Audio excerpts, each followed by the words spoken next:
Welcome, everybody. Thank you for joining us. Episode 20 of the Edge Grip podcast. All right. And with us today, we have Imad Samhat and Eric Bostrom, who need no introduction. And we're going to talk about something exciting that they secretly have been up to. So welcome, guys. Yeah, Thank welcome. you. And if you do need an introduction, they've both been on the podcast before, so feel free to dig in your library and figure out the episodes, both with Imad and Eric. Right, because we wouldn't know the number. The indexing system needs improvement. Yeah. We can't count till 20. Too much. Great. Well, so we kind of blew the whistle on the thunder here, but you guys want to tell us what you've been up to and what's the latest thing around Fast Track and your activities? Yeah, Imad, take it away. Yeah, absolutely. So Eric and I are running out of ideas to find great things to do.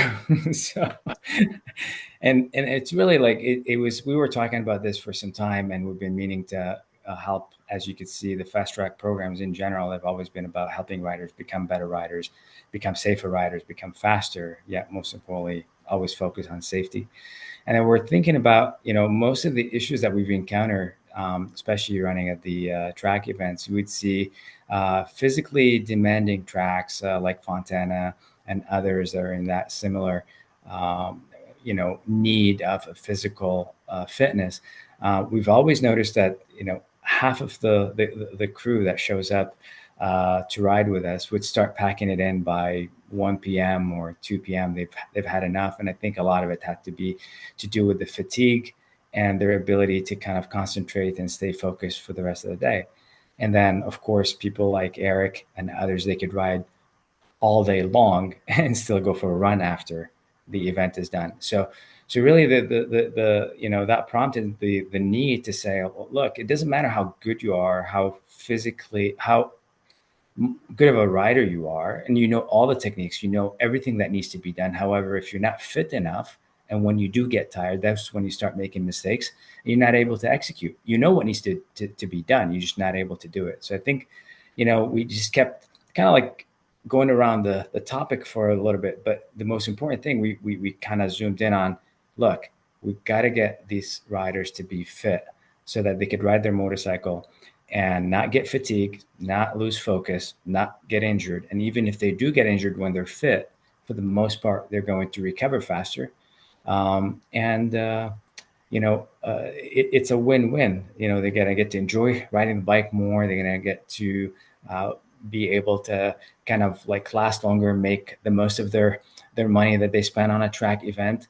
And most importantly, like I said, the key thing is you reduce the risk of injury and lack of focus, which is attributed to fatigue. And then Eric says, I think we're onto something, and I think no one better than Eric to get all these riders into shape. So I think that was a match made in heaven. Yeah, well said, Imad.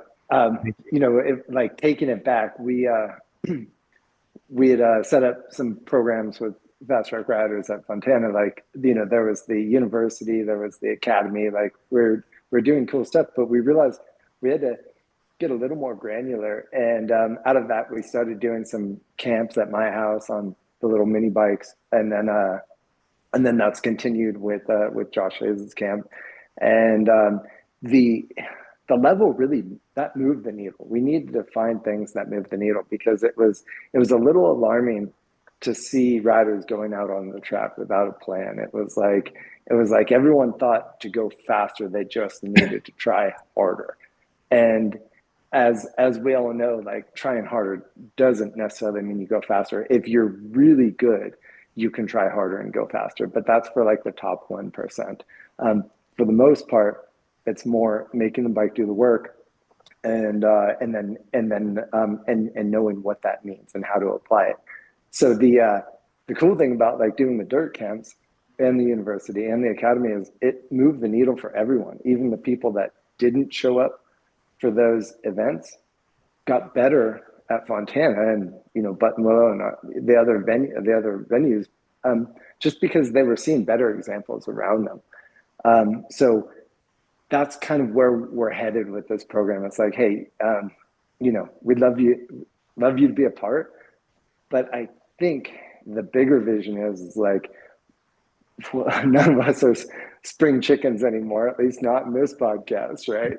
And we need to put more tokens in the machine. Like we're our trajectory at we want to keep our trajectory the best we can, which is to not necessarily go steeper, but more like flatter for longer, have that health span that puts us into a much kind of more happy place, healthy place in life down the road. And ultimately it extends our fun in the sport that we love so much. And so the goal with like the, university and camps and all these things was, let's get people to stop falling off the bikes for no reason. Let's teach them how to go fast without trying harder. And then the goal with the Fast Track Fit is that, let's now, occasionally we're going to fall off the bike, right? Like this happens. And we want to be resilient when that happens. So the fitness is really important for both, impact and then the recovery side. But we want to really expand this fun zone and say, like, for example, my dad's 84 and he shreds, right? There's not a weekend that goes by that if he doesn't ride, he's not disappointed. Like he wants to be around motorcycles and he wants to be, riding, pushing with his friends. And most of the time he's like, I need you to come out here and ride with me because these guys just aren't fast enough. And I'm like, that's rad. He's 84 and his friends just aren't fast enough. So that's, and so we want to like just push this timeline out. And that's very much the direction of the program. It's like, hey, how much, how far can we extend our fun in this sport that we're so passionate about and the sport that we love? Yeah, absolutely. Yeah, I mean, I can speak firsthand about this because Gal is pretty fit. So he probably doesn't know the difference because he's consistent. I'm not. Sometimes I get busy, I fall off a cliff and nothing happens for a while. And there was a huge difference when we did the academy because I felt like, my hands weren't cramping anymore at the end of the day. If your hands cramp when you're trying to brake, at the end of the day, that's not good. You can't focus anymore. You're so exhausted that by the time you warm up, you're on your third or fourth lap where you really should be doing your best times. And now you're starting to get tired already. Or, you kind of in the morning, you're doing your first session or two, or you're kind of a little groggy. When you get to your peak time and you're already tired, then you really have no sweet spot where you can maximize both, you're warmed up and you got some things you're working on, and then you get there and you're too tired to apply correctly. So the academy made a huge difference. And, firsthand, I can tell when I'm like at the bottom of my fitness level and I can pick it up, the difference it makes in riding and nutrition too, because like I've done a lot of different things and the focus and mental clarity is night and day when you're eating correctly and you're in good shape. So kudos on this. Yeah, absolutely. And I think to add to that, Nabil, just like you said, the academy was the tip of the iceberg when it comes to fitness. Like we were just basically, and then that just shows even with little that we can do. So really what we wanted to do is focus on, there's a lot of us riders that don't have a lot of time that we could spend on getting fit. However, it's one of the most important things.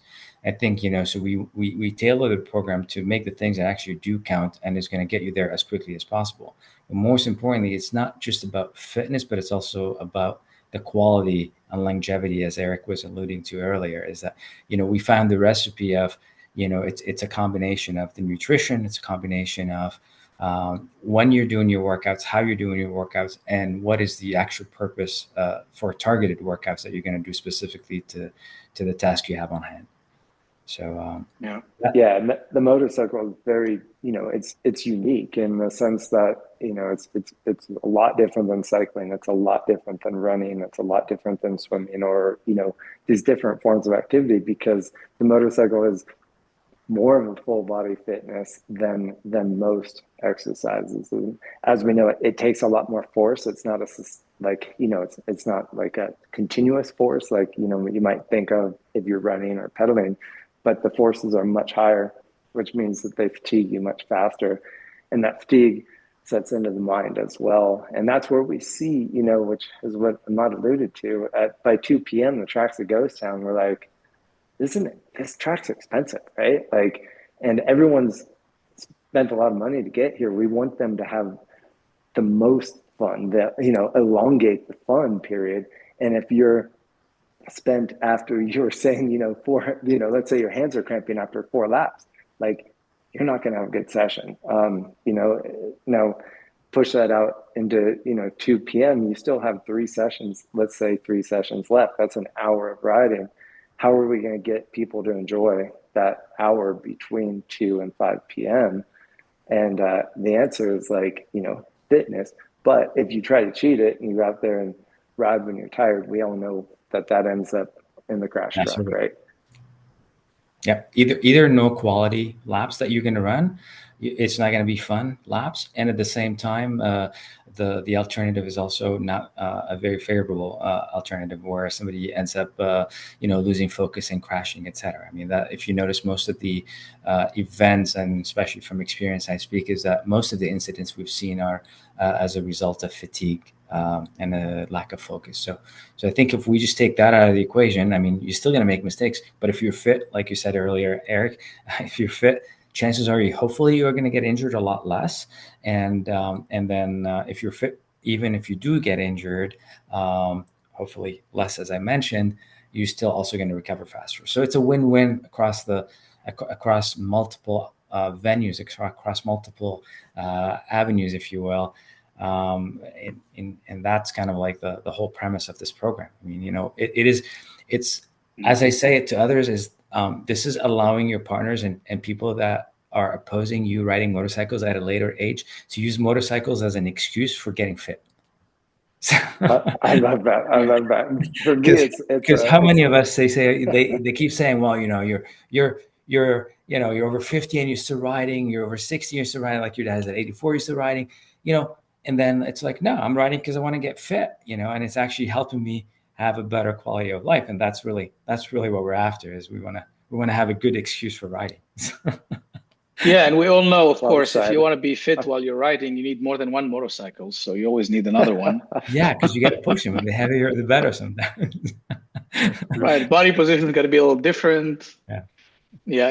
But you said something very important. I think Eric said it earlier. Track days are expensive. The quality of the time you're spending, you want to maximize it, but at the same time, if you're tired and you're riding suboptimally, then you're getting bad habits in, and then you're actually going slower and you're sabotaging your learning. So I think people could understand maybe, you know, being less injured if you crash because you're fit, you can do more sessions. But if you're doing bad sessions, you're not progressing. And if you're tired, you're not going to be able to do good sessions. And that being the investment it is, I think is a very important point. Yeah, well said. I mean, quality over quantity any day, right? Like, you can go out and learn more in 1 lap, trying your best.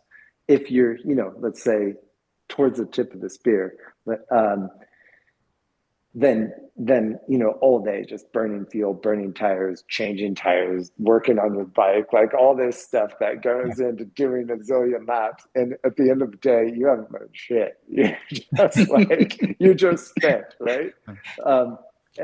The opposite side of that is going out and you know, trying 100% to feel everything, so that you're getting all those, you know, those feedback points, and then you're able to push really hard. And from a coaching side, it's tough, you know, if you have somebody that is not very fit and you're trying to, you know, one of the most important things is like not upsetting the bike. Let's say, you know, especially at Fontana, if you're making transitions from left to right to left to right to left to right, as you do at Fontana, and you're trying to say, hey, you need to come across the seat, as if like you're the weight of a mouse, right? Like you cannot have your input going into the motorcycle, because you're just gonna piss the thing off. You're gonna wind it up, and it's not gonna go well. And they physically don't have the strength in their legs to be able to shift across the seat without actually utilizing the seat. And you're like, okay, we're done before we even started. Move on. But but you can't even address the most important point. Yeah, absolutely. Right. I think you touched on a very good point at the beginning of the conversation. None of us getting any younger here on the podcast.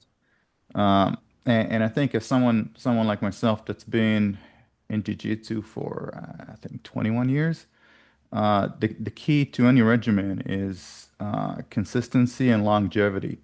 And I've seen a lot of people fall off the map because either they didn't like what they were doing, it wasn't sustainable with their lifestyle, they was too expensive, they were pulled in different directions. How do you make sure in your personal regimen that you just keep on track day after day, month after month, year after year, decade after decade?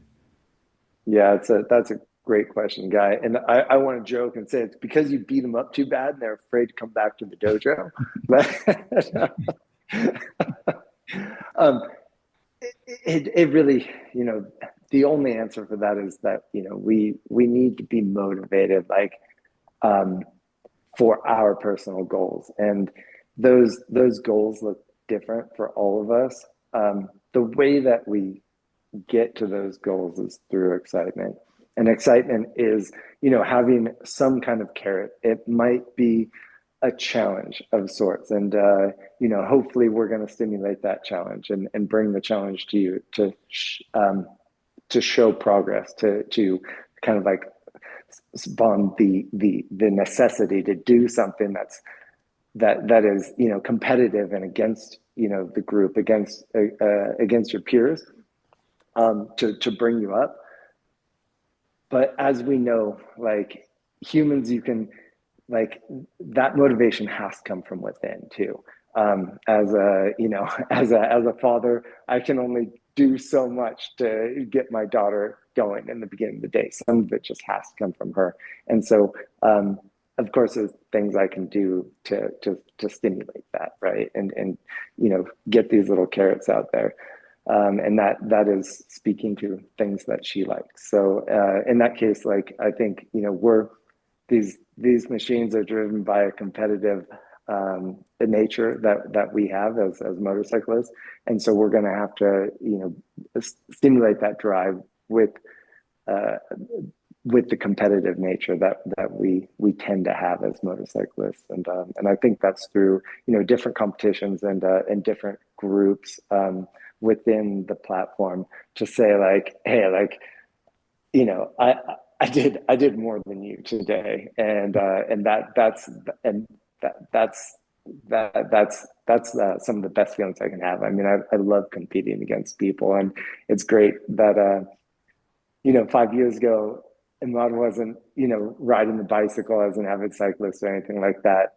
You looked a bit different too back then, Imad. I did. I have the pictures to prove it. Kind of tease you on that one. But now, like, I'm like, oh man, like, this dude he just did 80 miles and he's putting out like 217 watts, like for 4 hours, like on, it's a big workout. And then it motivates me to go forwards, so that we bring each other up in that way. And we hope that we can, as a community, bring all the motorcyclists up. So very much in the same way that, those camps and university and academy help bring the general riding level and safety up at Fast Track Riders events. We hope that Fast Track Fit will be a stimulus, even if you're not part of the program, to be like, damn, you look good. Like, you see your buddy at the track and you're like, you look fit. And then it's stimulus for you to get on some kind of program and go get after it. Absolutely. And just to add to that, like, just one additional thing, Eric, is the gal was referring to the tenure. How do we keep the people motivated and going forward? And I think our secret sauce, our recipe in the academy, in the university, in all the programs that we put together is just making sure that you take a very complex or very complicated task and you make it very simple for the others to understand it. And I think that's what we've done, is like, we're looking at what are the main things are going to make a difference. And then, of course, once you already get ignited, you get into the program, you get that stimulus going, then it's up to you how far you want to take it. But we're saying at the bare minimum, have the basic necessities that you need to ride your bike in a focused way, and also to have a healthier, a better quality of life that you can enjoy with your friends and family, going on a hike, going on, like Eric just did like an ultra marathon the other day, and he could just easily pick up and go and do. Once you have that fitness ready, you're not afraid to tackle new things in life, and then you live your life to the fullest, instead of just kind of being always tentative of whether I'm going to be able to make it or not. I'm going to quit. I'm not going to be able to go on that ride, on that run, on that hike, playing with the kids, running around in the park, whatever it is, right? So that comes as the byproduct of just getting you, to start building good habits, and making it simple enough that you are going to stick to it, instead of, if it's too complicated and if it's overwhelming, most likely you're going to giving up and quitting, right? And that's not, you're gonna say, it's just not for me, I can't do it, because you can't finish the exercise, etc. We're gonna make it in a way that it's actually attainable. And it's like, and then, maybe I'm jumping ahead, but like I'm an engineer by training, so everything that we do is also measurable, right? Like, we're gonna be able to measure the progress, we measure the success, and we're partnering with amazing entities that allows us to give, like, very credible, that allows us to move forward. And I'm a byproduct of what Eric has put together, so we know it works. We'll get to the technology a little later. Are there any specific motor related exercises or differences in the regimen that would work for moto that normal people wouldn't do? Yeah, that's a great question, Gal. I think we're really lucky, like in the sense of, that the moto physique is a full physique. It's, if we think about, a cyclist, they can ride so much that they might end up, at the highest level, start stripping bone material and weakening their skeleton, doing some, damage to their body. A runner, for example, might end up having to lose more and more muscle mass as to get faster, because that's how you're going to improve your time, just via more lighter weight, more power. And for motorcyclists, it's like we're lucky. Like it requires muscle, and that's going to take us. Well, that's what humans require as we age, so that we avoid frailty. And this is a major issue across society, as we know. And you think of whether it's grandparents or parents or people that are becoming more and more frail, losing muscle, right? So we need to have this idea of keeping muscle on our skeleton for the rest of our life, and then and that's where I think we're in a sweet spot there. The motorcycle requires muscle, it requires force, and so the activities are very much built around things that can create a lot of force, but there's not like a motorcycle specific activity. It's just it's whole body strength, it's full body strength that gets you to be able to push off your calves, push off your quads, push off your glutes, and then all the way up to the important muscles in the arms, shoulders, neck, everything. I mean, the neck, right? Like, most people aren't worried about how strong their neck is, unless you want to look good, I guess. But like for us motorcyclists, like, the neck is super important. So yeah, we're going to be doing things from the bottom of the toes to the top of the skull, and trying to strengthen each part of the body. And I really think as motorcyclists, we're fortunate that is a complete full body training regime. Absolutely. And there was the study, Eric, remember it shows, I think it showed the connection between longevity and people with larger quads, because quads are the biggest muscles in the body. And they said that the bigger the quads, that's a predicting element of how well you're going to age. But to your point, it's like, we don't necessarily only have to focus on quads. We have to focus on everything. The more muscle mass we have in our body, the more strength we have, especially as we age, is going to be extremely, extremely important for the quality of life that we live in. As Peter Attia says, our terminal decade, right? So we don't want to get there too soon, but the reality is, if things go right, we're going to get there, and we want to enjoy all of them, because we only get a handful of decades as it is. Yeah. So Eric, one could say you have a little bit of racing experience under your belt, right? And how did you use that experience to create the trainings? Yeah, the racing experience, and what a gift, right? But like real high lows, high highs, low lows, right? Because you're walking on the moon one day, and then the next day you're like all banged up and in the hospital. And I think both those are really important, and how we think about like our fortunately our daily life, and how much kind of gratitude that we can carry into the day for like, oh, I'm healthy, like this is a good start to a day, and then also setting ourselves up for being able to stay away from those injuries, right? And the specific on the motorcycle above all is keeping the mind sharp. Unfortunately, there's no like obvious way to train the mind. But the good news is, like, by far the biggest health intervention across the board for, based almost every human disease known is exercise, right? So like and that also happens to be the biggest stimulus for the mind.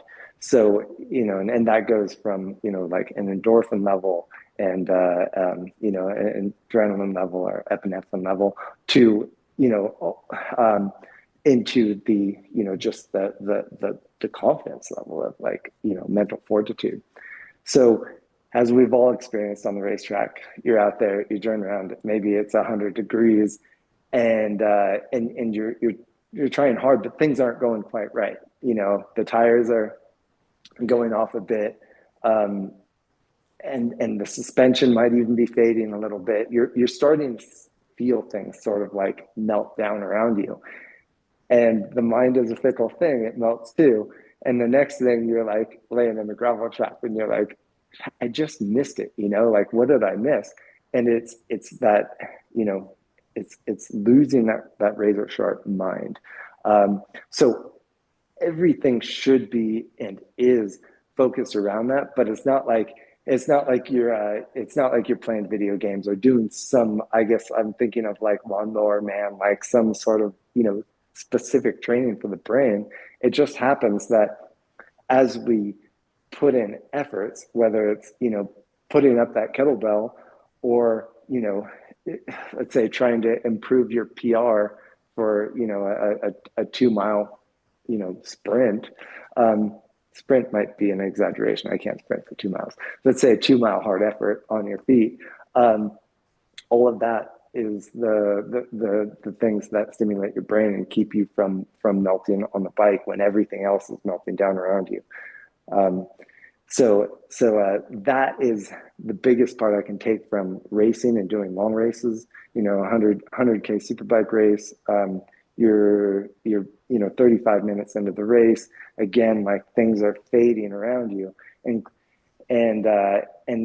you are trying to figure out, how can I stay as sharp as I can? And it all comes down to that, what you've put in, the work that you've put in to get there. And it's not unachievable. A lot of people think like, you need to put in, people might have the misconception that you need to put in 30 hours a week to have this like strong training regime or something. And it's not. You can do a ton with just a handful of hours a week. I mean, if you have 5 hours a week, and most of us do, like, you can really move the needle. So I think that's the other exciting part, is like, if you can just commit, you're going to see more growth than maybe you thought was imaginable. What about diet? Your plan does include diets. Do you have certain diets for certain body types or certain people? I know you're vegan. Uh, Imad, I'm not sure about you, but do you have certain plans for certain goals for certain people? Yeah, it's a great question, Gal. I've went off the plant-based diet, and so I'm a little bit more of an omnivore these days, partially because the I think as the body changes and as we age, you have a decreased anabolic response to protein. So as we age, we just need more protein. It's you know so, something that is going to help stimulate or you basically keep your muscle mass through age. Um, and so I've incorporated that a little bit in. The other side, as we get a little bit older, the blood glucose gets a little bit tougher to control, and so it's a little bit easier to do that when you're eating, like, let's say, meat proteins versus plant proteins. It's pretty difficult to control sometimes how much carbohydrates are in the the the plant-based diet. Not impossible, but it just takes a lot of work. And so I've been playing with things. Um, but the the app is set up so that you can kind of like find some favorite foods and start favoriting those, and um, and then try to create like a meal source that you like. Um, the biggest thing, like, I'm a firm believer in, you have a set amount of macros that you should take in to be at your optimum, at your optimal, let's say, weight. And then you should try to get the micros in there for the obvious reasons of feeling sharp. And that might be like your minerals, things that make your brain fire, and things that you might feel sluggish without. But I think most people are very confused on diet. Diet's super confusing, and we don't want to overcomplicate that by putting in a bunch of new information. It's more like, track it for a bit. Here's some meal suggestions, and see if you're on pace with it. Maybe you think that you're eating, maybe your goal is to lose, of 5 pounds over time, or maybe your goal is to lose 30 pounds over time, or maybe your goal is to put on a little bit of muscle mass. Where are what are you achieving with your diet? And, and in this case, as I'm approaching 50, what are my protein numbers looking like compared to the carbohydrates? That one's really important to me because, and it wouldn't have been as important when I was in my 20s.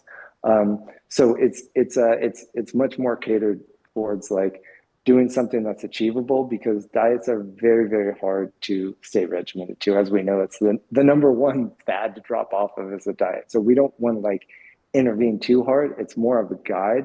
And it's like, hey, this is what 2,700 calories a day feels like. Try to get in that window to be your optimum. And then, if you slide out of it, you might feel one way or another, right? You might feel bloated because you've overeaten, or you might feel, the sluggish because you're undereating, or if your goal is to put on a little bit of muscle, maybe you're just not putting on muscle. Let's change some things. So it's sort of it's sort of a platform where we can just make micro adjustments, but with the real intervention is exercise, and I can't stress that enough. So, and it's amazing, Eric, like during our testing, how most people, how far off they were from what they thought they were eating and how much calories they're getting in and what was the composition of those calories going in terms of macros. It was very difficult for a lot of people that, oh, I eat a lot of protein. And I was like, well, once we started counting the protein, I was like, it's 25% of what you should be eating. And I was like, well, but I can't eat that much. Otherwise it's going to be like, I'm too full. And then, we got to look into supplements and stuff. But it's just amazing until you start tracking it, how far off we found during the test phase people are in their perception of how much they're eating and what are they really eating. Yeah, I think it's Yeah. really important to set some baselines there, and you get into the same thing with fluids and hydration, and also misconceptions. The simple misconceptions that, you know, like, uh, like I should be watching sodium, and for many Americans that is true, but for most of us motorcyclists, we're on the opposite end of that. We're fairly fit, and we happen to, sweat a lot, and 6 grams of I'm sorry, 6 grams of sodium, which sounds like insane to a lot of people, is like, no, we like 6 grams of sodium. It's like I've taken 6 grams, otherwise I'm going to get a bad headache. My mind's not going to be sharp. Just setting some simple parameters. Right. So do you guys want to describe the program? I know there's a fitness component, there's a nutrition component. What does it look like? Go ahead, Eric. I feel like I've been talking too much. I should. No, that's fine. You're doing great. Get the introverted engineer talking. I know, exactly. I know. Like I should just sit and listen. Well, I'm recording all this data here. So I think the probably one of the like big problems that we have is overcomplicating things, and we only have so much time in a day, and everyone could, everyone could be plant-based, perhaps, if they could like cook in their kitchen all day, for example. I mean, this is a little bit of poke at us that like enjoy a plant-based diet, and I'm big on plants, but the reality is sometimes it just overcomplicates things, and so the segue there is that, whether we're dealing with exercise or nutrition, it's not really about exactly how you take it in. It's just that you take it in, right? And so finding the right fit. It's putting some good formats and good regiments in front of a person and saying, are these speaking to you, and can you handle this workload? And are you, probably perhaps the most important, are you enjoying this? If you're not enjoying it, then we need to tweak some things. And hey, maybe this just in the end isn't for you, but food's very much the same, right? Like if someone's going to say, hey, like you got to like chew on bark all day to get to your goals, like you might be able to do it for a week, but after that, you fall out of the program. So I think it's so important to try to say, hey, like if you can, if we have this, basically this net, and you can land somewhere in this net, like you're going to make improvements, and then we can start tweaking it towards like the ultimate, more towards like your goal and our goal, which is to have this longevity and the ability to recover and, hit these workouts quicker. Because one thing obviously we know is like, if you're out of shape, you might be able to do a workout, but you're not going to be able to do it tomorrow, right? Like it's there, you kind of fold under the routine. And so to try to be able to build a person up. And I think, in the early days, Nabil, we experienced this where there were a few that were like too hard. And you're like, Eric, that was a great workout, but I'm not able to do it tomorrow. I can't walk, right? And so we know we did too much. And that is, and that is much probably the most important feedback I get, which is, oh, back her off. So it's really about creating an experience for, each individual to say, this is working, and well, what's working, what's not, and then try to cater that experience to the individual. Great. So I also understand there's an app. Do you guys want to talk about this a bit? I'll talk to let's talk to the app developer about that one. All right, get the engineer out of his shell. Yeah. So the app is like really the as you could see, a lot of people probably not big advocates of having apps and having to use apps, etc. But I think it's more of just a tool and a guide to allow you to track all the workouts that you're doing, to remind you what you need to do on a daily basis, and also to track your food, nutrition, set up your appointments, do some exciting challenges that we can add into the app. And we will be doing that as we move forward. The whole idea is to make this just kind of like what we've done for all the fast track events, whether it's the academy, the track day events, the university, all the programs that we put together.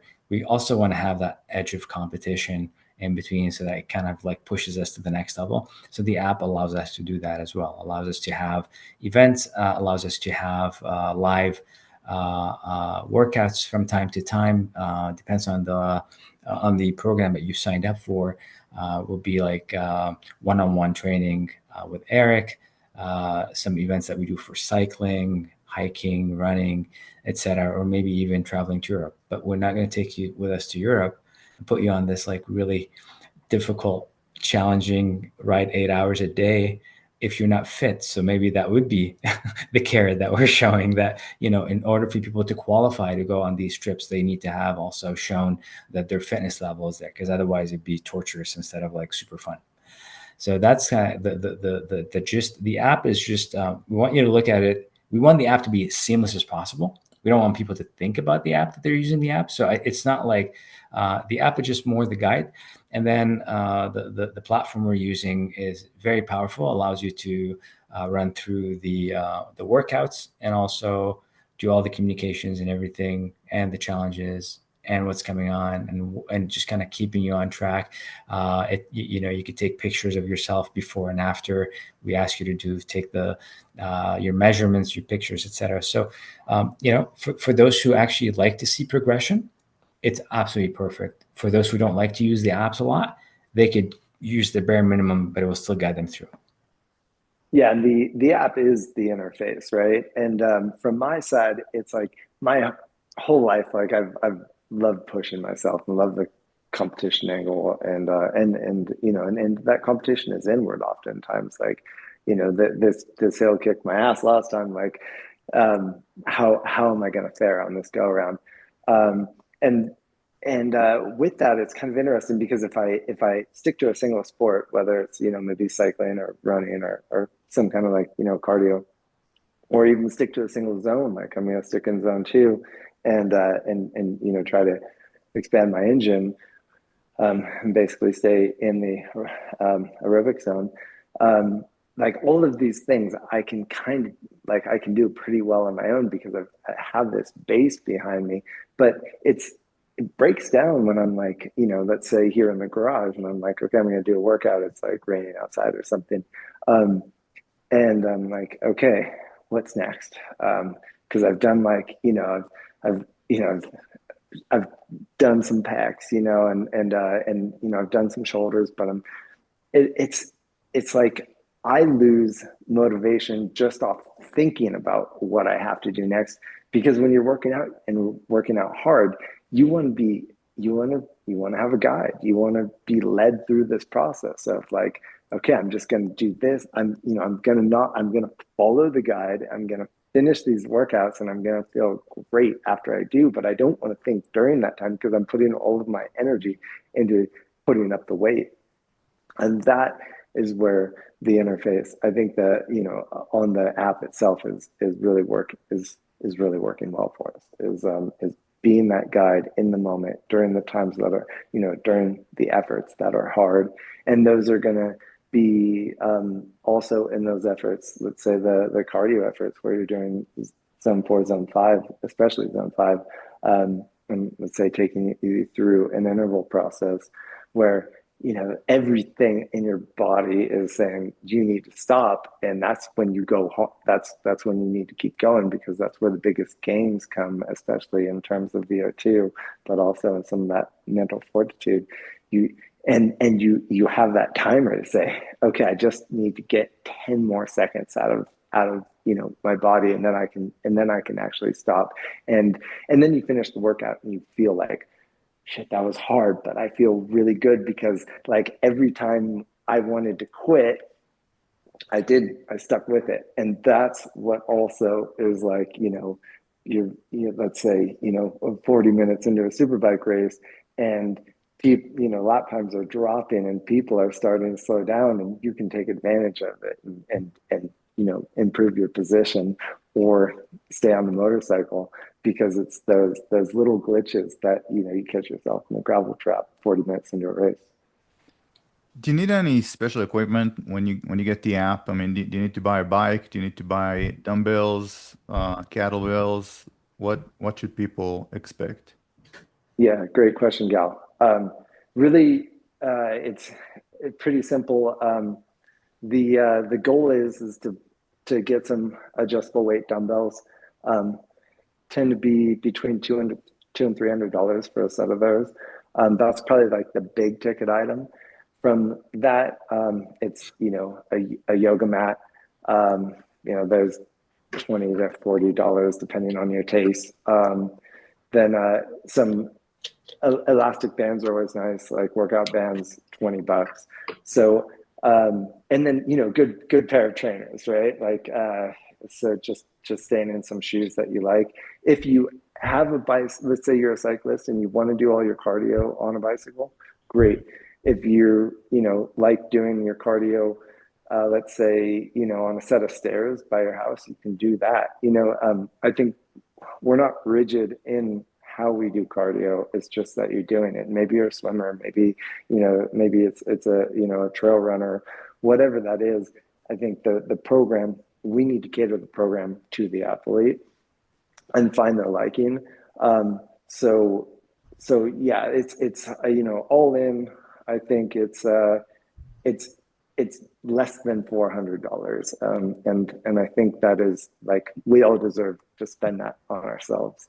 It's a no-brainer. Right. Yeah.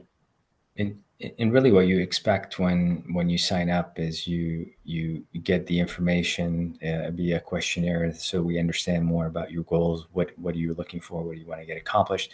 Where are you at in your level of fitness, etc.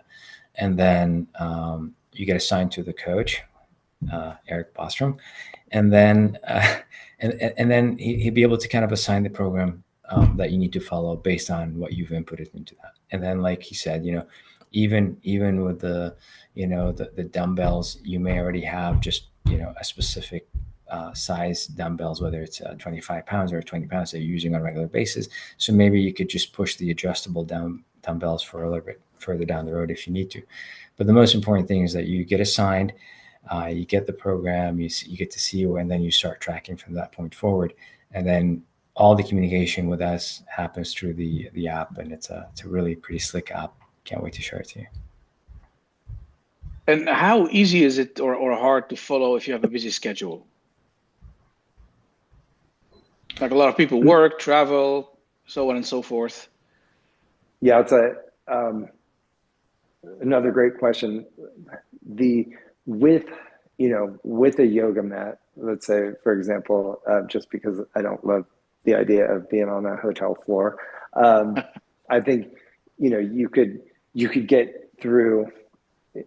Let's say you could easily get through your strength training workouts with just the yoga mat, or you could easily get through your cardio exercises on even in a fairly inexpensive motel where they might have a treadmill or a recumbent bike or whatever they got there, right? Like you could figure out a way, and I think that's part of a person. A lot like the same analogy as like you don't have to try harder to go faster on a motorcycle. So many of us get stuck in this like sort of no man's zone of like training, which is you want to do, let's say you want to do cardio, and so your cardio, you're doing like zone 3, a little bit of zone 4, then you fall into zone 2, and like you're just like, you're not really making any gains. They're just no different than that rider that is out on the track doing the junk laps, right? Just burning fuel and spending tires, right? Like that, unfortunately, is where most of us fall into our training program.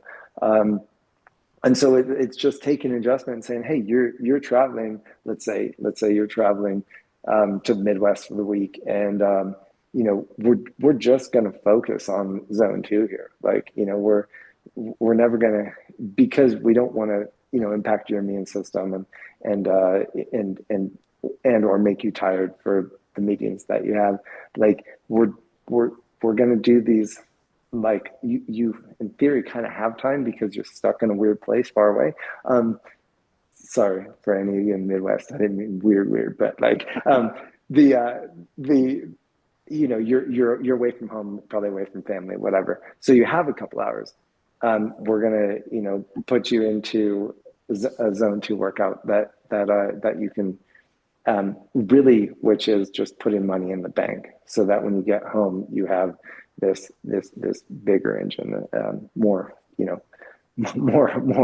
more base, and then we can pick up on the hard training routines on the other side. But I think let's say like if someone's away from home and they're just flat out of time, well then fair, take the week off, like that's okay. But maybe you can get a day in at the gym and you only have a half an hour. Let's lift as heavy of weight as you're comfortable with. Like, let's try to actually like break down some muscle tissue and do some like neuromuscular breakdown, so that your legs are quivering when you walk out of the gym or whatever, and then you're able to feel like you're moving forward. So we're definitely still in a learning phase with and we always will be with each everyone's individual needs, but the goal is not to have an equipment heavy program, nothing that you're married to, so that it's it might be that yoga mat's the only thing you got for the week, or it might be that the only thing you can do is do walk outside your hotel. Those things are okay, and I think they fall into the program quite nicely. It actually gives us a chance sometimes to hit a recovery week as well. Yeah, I think really the subtlety in what you're saying, Eric, is so important.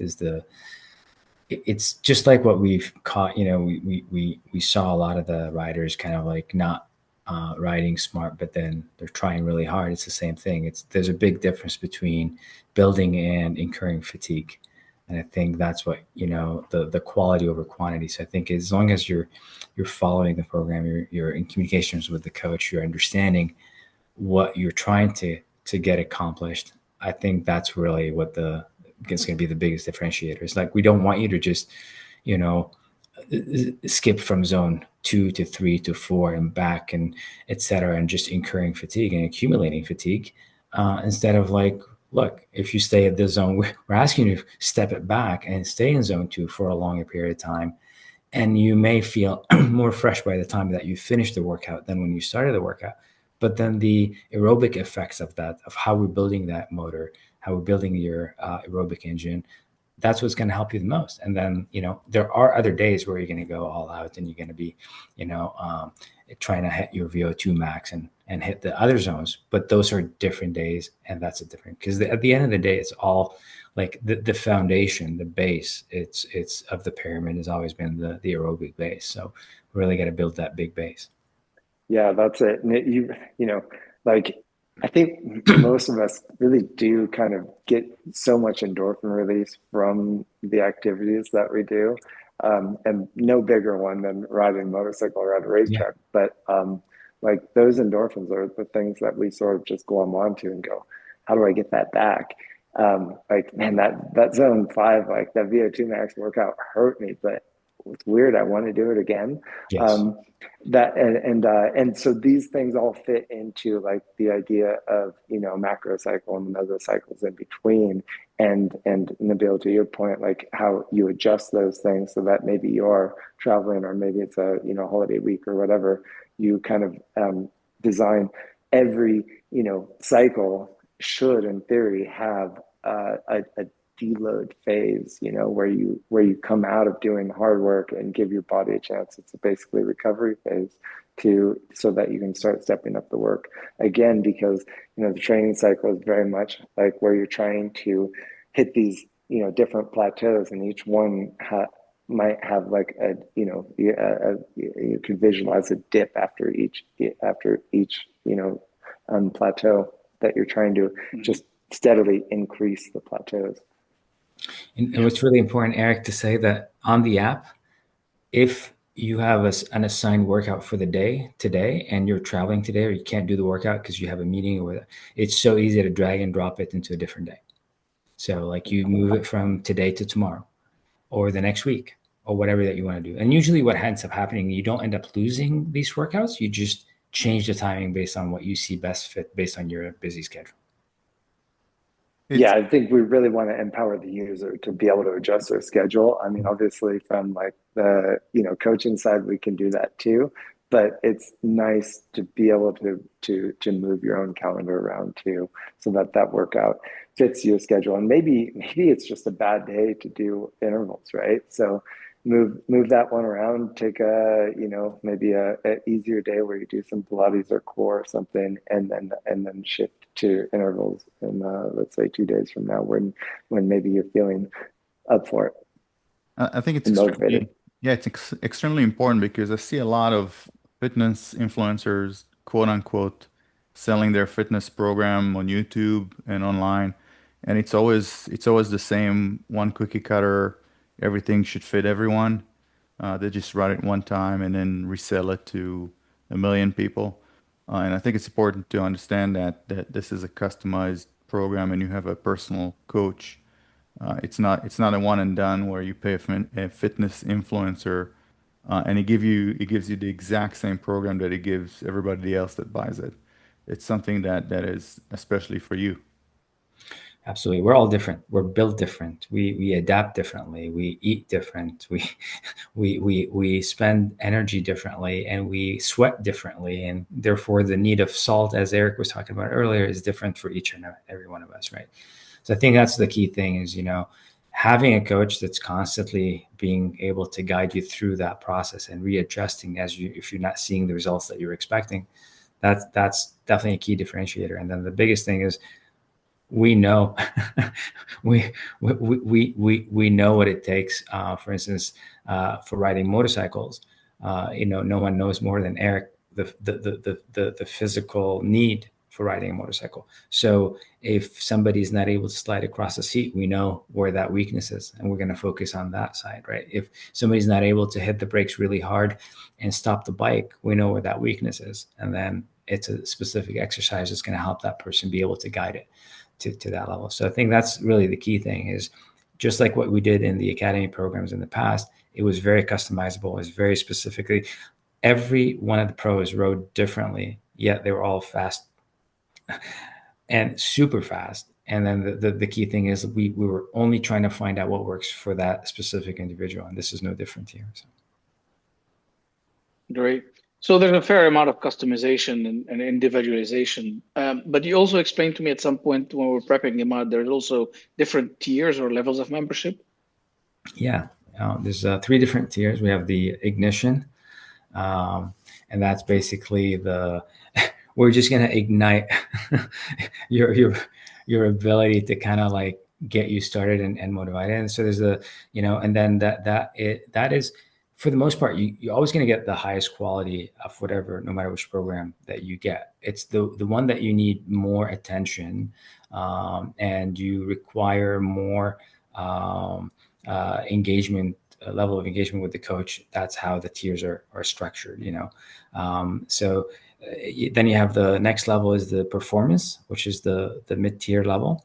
And then we have the racecraft, which is more for the VIP level. And then of course, with each of those, there'll be additional. I mean, on the website, you'll see all the list of all the features that are different between each and every one of those different tiers.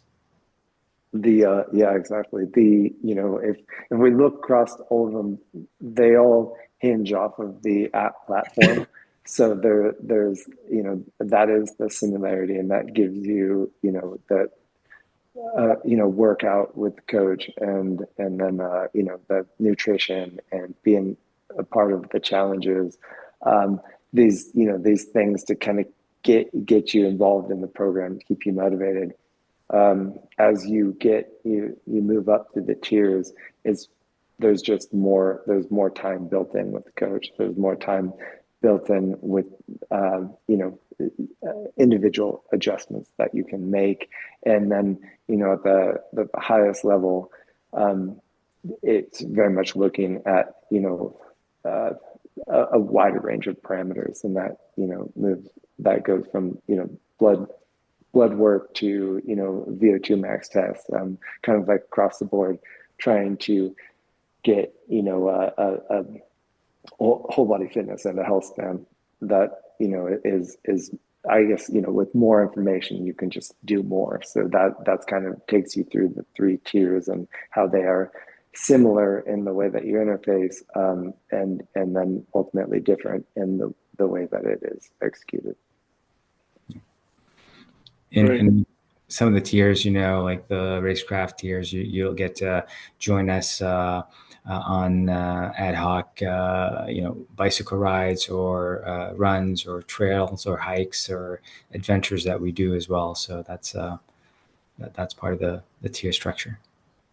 Where can people sign up? The Fast Track website, fasttrackriders.com. Track Riders. And the app, is it available on the App Store? The app is not available for everyone to download and start making use of it.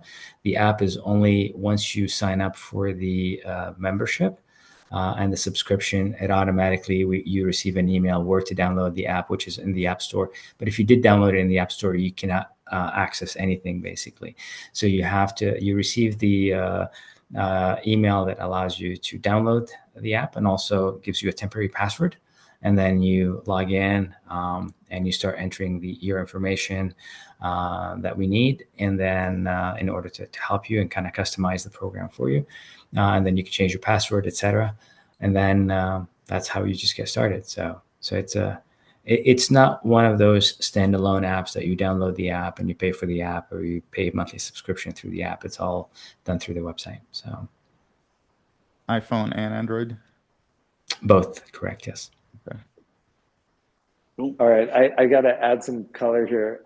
Imad, take me to the day that you perhaps failed the most on a racetrack as far as like fitness. Can you go to a spot? I'm hitting you, I'm putting you on the spot here, but take me to a moment where you just either your mind or body or both completely let you down to the.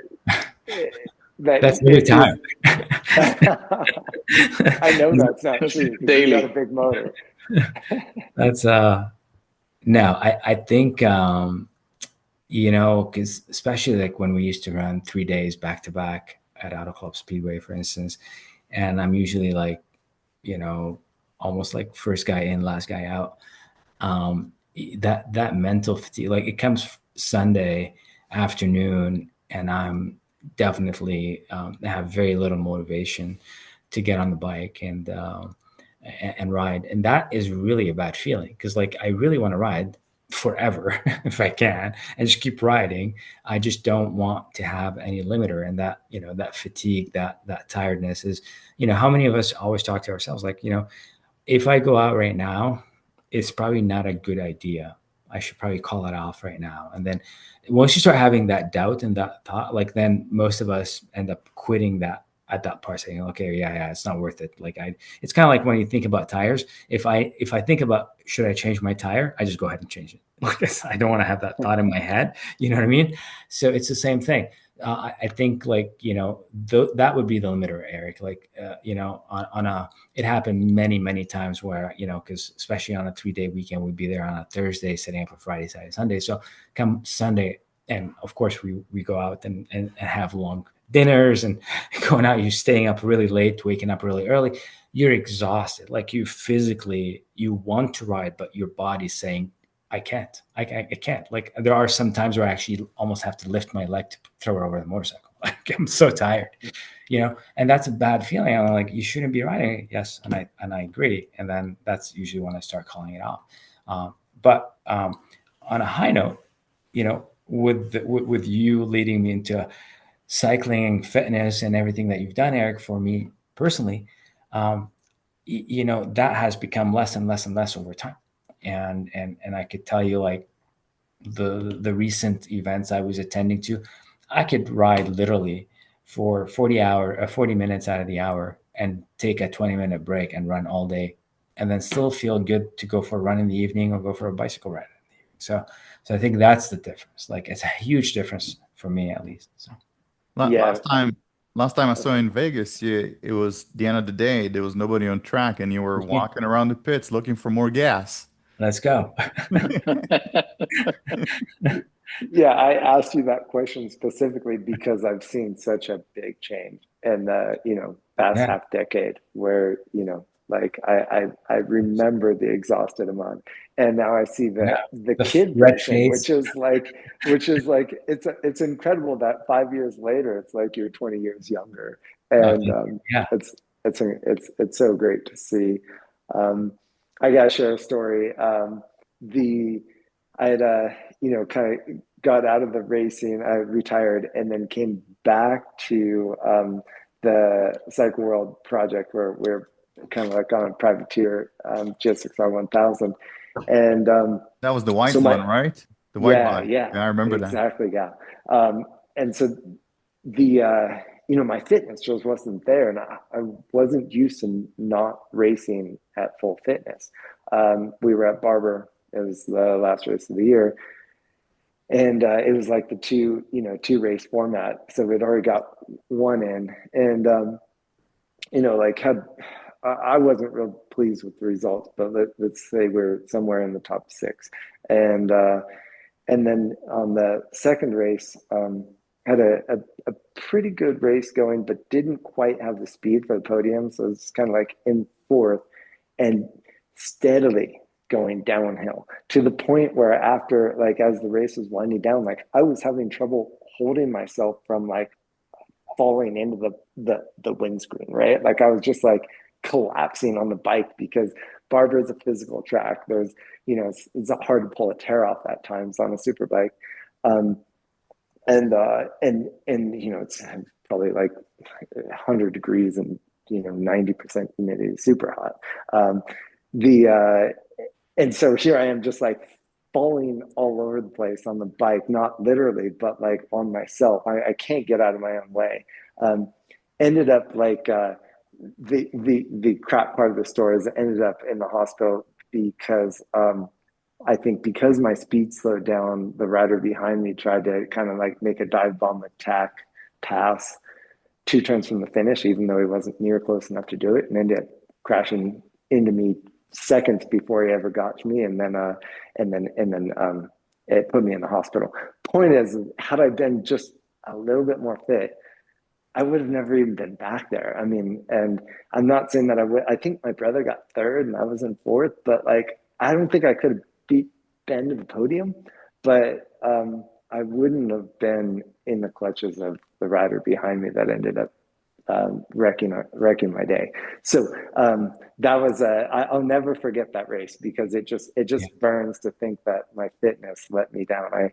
We're occasionally going to have those days, but man, that one really burns. Are we going to see you? Are we going to see you in the future on an R9 in Moto America? Gal, I wish. I don't think I have the cojones for it anymore. That's it, then. Okay, I respect that. You're the father now. Well, it is. I think you just reminded me, Eric. Is like the reason why I started cycling is, if you remember, I injured myself in an incident that with my quad getting here. It's like, Eric, you got to start cycling. I'm like, dude, I hate these spandex. I hate these bicycles. I'm 46 years old. I'm not going to be doing any of that stuff. Like, this is ridiculous. and then I started, and it is actually exactly what you said. I think I think that day, Eric, is when you saw that look on my face, when the face was red and I'm saying, well, I'm fine, but I'm actually not fine. And and I think that is the day when I decided to do something really stupid, which is basically remove all the preload from the rear suspension, because I was having some issues with the rear suspension. So even my thought process, my ability to make good decisions and sound decisions, by being fatigued, it starts getting impacted. And that's really what we want to have, like your judgment, your ability to do, because motorcycles requires a very high level of focus and being really concise of what you want to do. The minute that you start having bad judgment, it's going to be across the board. You're going to take passes that are unnecessary. You're going to take corners too hot more than you should. You're going to try to endanger somebody else's life. It's just bad decisions start happening when you're fatigued. I think we want to refrain from that. So agreed. And then aging, and then aging. Oh my God, aging sucks, right? That's scary. Yeah. But just it takes more knowledge. It takes more tokens in the machine, and we can really have a great health span. We just have to work harder for it. We have to be smarter about it. Absolutely. I'm fitter now than I've ever been in my life, which is amazing, at over the age of 50. And that's really the key. Is it's never too late to start. It's actually more important to start the sooner the better, especially as you're older. And it's really, really important to just really improve that quality of life. I know it sounded like that last decade I was talking about, it's kind of sounded like a little bit negative, but we all have our final decade, and it could be, we're living in it right now. It could be an accident that we have tomorrow. We all have that final, call it 10 years as Peter Attia described it. Like, it's basically, we're all having that at some point. It doesn't matter when. It could be today, it could be 10 years from now, it could be 100 years from now. It doesn't matter. We all have it. And that's really the key thing, is that you want to have the highest quality of life for as long as you live. And the only way you're going to get there is really by being fit and by really making good decisions from now. Yeah, it's really it's on point for where we're at in life, and also I have a lot of friends that are a little bit ahead of me in age, right? Like, they're a little older, and I can see them potentially quitting motorcycles. Which, like, if they quit motorcycles, like, they might as well just go jump off a cliff. Like, they live and breathe and everything, fuel and motorcycles and tires, and like where are you going to be if you quit? Like, where are you going to be? Like you're giving away everything that makes you excited. And I think that ties us to life, right? Like, without those carrots, like why are we here? So that is a real, that was our big talk on this project, is like, how do we keep our friends, especially our friends that are a little more advanced in age than we are, how do we keep them on the bike? Because I'm fearful for what their optimism looks like without the motorcycle, and that it won't happen if they don't keep track of their health. Absolutely. And Dave, your dad is absolute proof of this, is that at the age of 84, he would just kick my ass anytime of the day. And most of us, and the reason is, it's like, it's against all odds, against what most people believe. Is like, as you get older, your reflex time is slower, and you're not, but it's not true. I mean, we want to extend that as long as possible. Yes, you'll have more challenges. It's harder to obtain and gain muscle mass. It's harder to do the things, but if you do them, you will continue on building, and you slow that process down to to its maximum ability to maximize that longevity of what you have. There are a lot of programs that require blood tests, and then you send that blood test through the mail to a doctor, and they tell you what you're missing, for example, in your nutrition or supplementation, maybe testosterone. Is that something you're going to eventually incorporate into your program? Yeah, great question, Gal. The implementation of a simple Quest test, right? Where and maybe you add a few parameters on there, but it's a $300 test, and they're looking at markers that could be huge red flags, whether it's levels of glucose in blood and different things, down to things that are optimized whether it's, hormone, whether you want to consider TRT, HRT, whatever. And then just the general knowledge of, let's say, if you're a woman is, and let's say you're perimenopausal, like is estrogen, a treatment you would consider, like to retain your bone mass, right? So that you don't lose 25% of your bone mass in 5 years. Like there, like I think all of these things need to go into our program, and those are a no-brainer for anyone on any tier to go take a blood test if you're comfortable. Share the results with us, and let us help you analyze the results that you're receiving from this test, to make some educated decisions on, and ultimately hopefully be able to push your body farther and be able to push your performance farther. Absolutely. That's great. Anything else we haven't covered? I'd like to cover something. I'd like to first say congratulations to a fellow named Mark. Oh no. That's where I drop off. Here's the shit talk. That has 11 wins, 541 points, and there's still 4 races to go in the season. Pure luck. Yeah. Yeah, it's funny too, because you can remember him as the kid in the series, and right, and just pure bravado, and oh my god, he's gonna take out the whole pack, and now it's so cool, we're on the other side of that. We're seeing this one of the more seasoned riders out there, the veteran, and with this commanding performance, and yet still all the cojones that he's ever had, or at least the majority of them. I can't help but not cheer for him more and more as he ages, right? Because it's more difficult as you age. Things change. Yeah, and he came back from horrific injuries. Yeah. Those injuries really weigh on us, and they get in your mind, but they get in your body. They affect the way that you move. They affect the way that you ride, and certainly they affect your psyche. Yeah. Yeah, I mean, look at Jorge Martin. He's having a hard time coming back. He's on a different bike too, but still. No, it's a real deal. I mean, I still think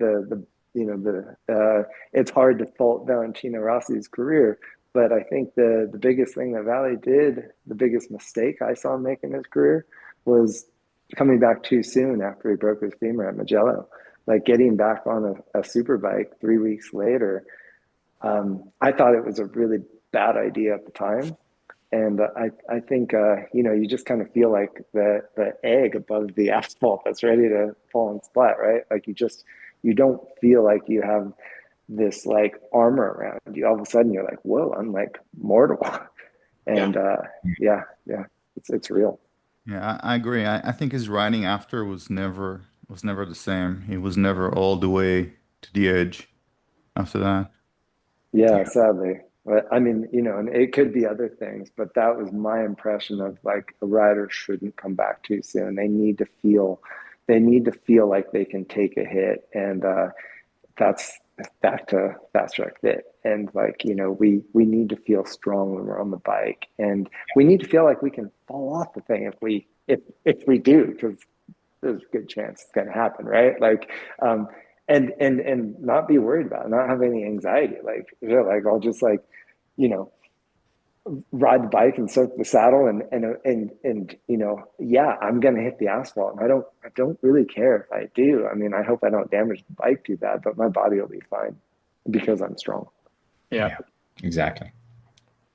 Nabil, you went pretty dark, literally on us. Yeah, it's the sunset here, and he's in Miami. And Yes. I didn't turn the lights on preemptively, So I'm just realizing this is kind of like the sunset. It tells you that it's we're drawing to the end of the program. Okay. Yeah. How's Miami, by the way? Rainy, Rain? like all the time. I think we had 2 sunny days in 3-4 weeks, and next week is going to be all rainy too. Well, it's pretty appropriate because we're talking about that final decade, right? And here you are in the embodying it. Sunsetting, yeah. Right. Yeah, That's I knew right. I crossed the wrong way. Yeah. Yeah. Okay, so there you have it. Go to fasttrackriders.com and download the new app. It's available from, you said October? October 1st is our first day that we launched for the public. So yes. October 1st. Do you have some sort of trial run, maybe 2 weeks free or something like that? Correct. 2 weeks. For 2 weeks, if you try it, if you are not 100% happy with what you're getting, it's a full refund. So Okay, so everybody go download the app and get world-class coaching from Eric Bostrom. Yeah, we will get you fit. We need your effort, but look forward to you really feeling difference, right? And that's on the all the performance sides of our sport, and also just the mental clarity that comes from putting in the effort. So really hope we can help you get there, or get your friends to get there, and that create that energy on the track that is that deep chest that you've been putting in the work to get there, and then you look good when you take off your shirt too, right?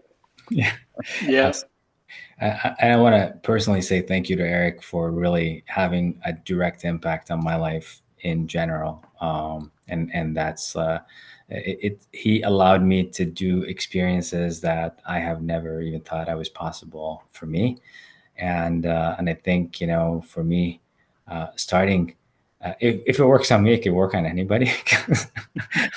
That's, and that's really the key thing is the ability to open up all these doors that you don't even think they're possible. And I think, Eric is absolutely phenomenal when it comes to being able to understand what your needs are and how you want to make improvements and custom everything towards what you like to do. So, yeah. So thank you. Congratulations, guys. Congratulations. I mean, for us in the motorcycle community to have a program that is so comprehensive, so, exercise, nutrition, and so on, have a world-class coach like Eric involved and have it customized for motorcycle riding is a treat. And it's pretty unique. I haven't seen anything like that yet. So warm congratulations, and we wish you great success with it. Yeah, thank you. Thank you, Nabil. Thank you. Thank you, Gal. Thank you for your time, guys. Thank you. This has been really cool to catch up and share this with you. Anytime. And thank you guys for listening.